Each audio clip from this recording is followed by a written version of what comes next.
Akhilesh ji please, मैं आपको मौका दूंगा राज्यपाल अभिभाषण पे, प्लीज। नो।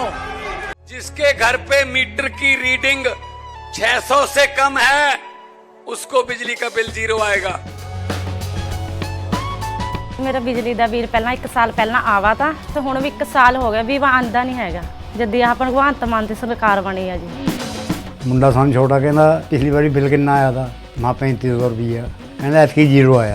माँ पे ऐसा मुख्यमंत्री पूरे इंडिया में बनना चाहिए।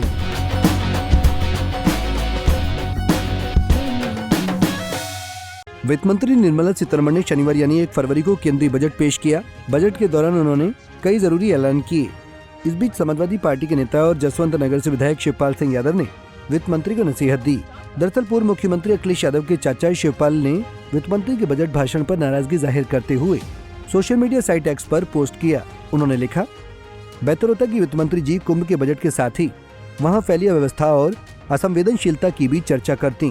महाकुंभ जैसे गौरवपूर्ण, भव्य और पवित्र आयोजन में आए श्रद्धालुओं के लिए असल जमीन पर प्रबंधन करने की जगह प्रदेश सरकार मीडिया प्रबंधन और झूठे प्रचार में लगी है। बता दें, सपा ने बजट पेश होने से पहले जमकर हंगामा किया और महाकुंभ पर चर्चा की मांग की।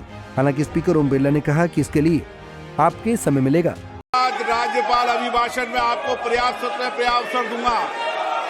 मेरा आपसे निवेदन है, नहीं माननीय अखिलेश जी, आपने संसद की मर्यादा को आप बना के रखें। कभी बजट भाषण के अंदर इस तरीके का नहीं हुआ, ये उचित नहीं है, ये उचित नहीं है। अखिलेश जी प्लीज, मैं आपको मौका दूंगा राज्यपाल अभिभाषण पे, प्लीज। नो, ये तरीका ठीक नहीं है। No,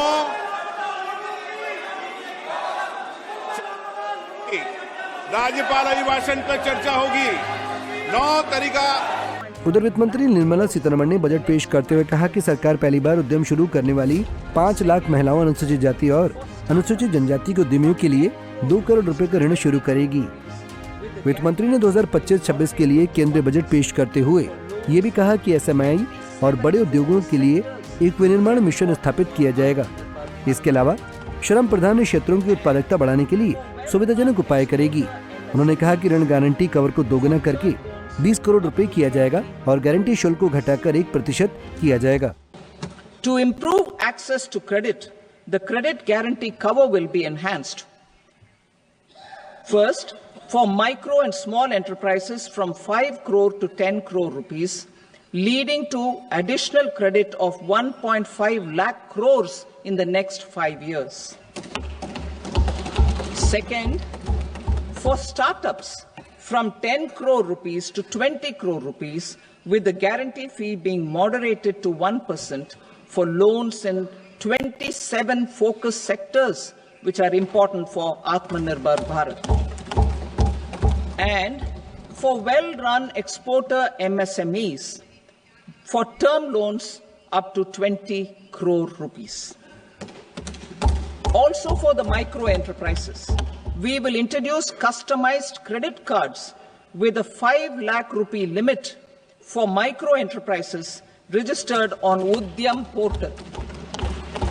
In the first year, 10 lakh such cards will be issued. Fund of funds for startups. The alternate investment fund, AIFs, for startups have received commitments of more than 91,000 crores. बता दें कि इसके अलावा वित्त मंत्री ने बजट के दौरान प्रधानमंत्री धन धान्य कृषि योजना की घोषणा की। इसके तहत कम पैदावार, आधुनिक फसल गहनता और औसत से कम ऋण मानदंडों वाले 100 जिलों को शामिल किया जाएगा। वित्त मंत्री ने अपना लगातार 8वां बजट पेश करते हुए कहा कि इस योजना से 1.7 करोड़ किसानों को लाभ मिलेगा। As the first engine.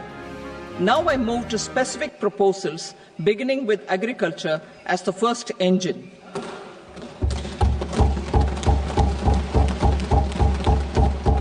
Prime Minister Dhan Dhanya Krishi Yojana, developing agri-districts program. Motivated by the success of the aspirational district program, our government will undertake a Prime Minister Dhan Dhanya Krishi Yojana in partnership with states.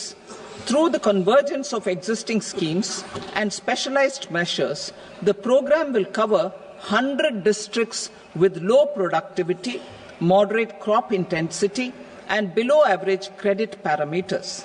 It aims to 1. Enhance agricultural productivity, 2. Adopt crop diversification and sustainable agricultural practices, 3. Augment post-harvest storage at the panchayat and block level, 4. Improve irrigation facilities, and 5. Facilitate availability of long-term and short-term credit. This program is likely to help 1.7 crore farmers. Building rural prosperity and resilience. A comprehensive multi-sectoral rural prosperity and resilience program will be launched in partnership with the states. This will address underemployment in agriculture through skilling, investment, technology, and invigorating the rural economy. The goal is to generate ample opportunities in rural areas so that migration is an option but not a necessity. खैर, budget पेश होने के बाद जहां एक ओर सत्ता पक्ष के नेता इसे जनता का बजट बता रहे हैं, तो वहीं दूसरी ओर विपक्ष अब इस पर राजनीति करना शुरू कर दिया है। Bureau report, Punjab Kesari TV. हमसे जुड़े रहने के लिए हमारे YouTube चैनल को सब्सक्राइब करें और नई वीडियो की नोटिफिकेशन के लिए बेल आइकॉन को दबाएं।